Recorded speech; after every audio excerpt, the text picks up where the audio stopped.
看包浆企鹅，品粪香鹅生，目前精神状态良好，但眼神迷离。故事的起因还要从故事的开始说起。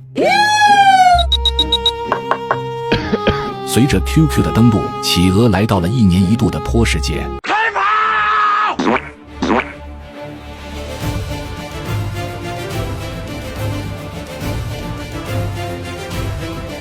如果喷粪也是一种艺术，那么他们一定是当代的艺术家。经过这场奋斗，使得每一只企鹅都沾着同类的粪便，可谓是粪水不流外人田。欢快过后，他们就要退群了，接下来要去澡堂子泡个澡。只见他开心的像个企鹅一样赶往澡堂子。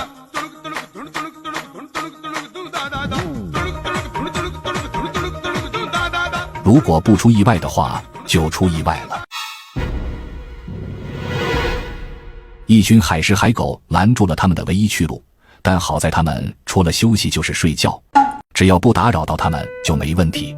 于是企鹅们决定先派出一名勇士上去打扰他们。就是现在，大部队趁着机会赶紧从旁边绕了出去，而这位勇士却永远留在了这里。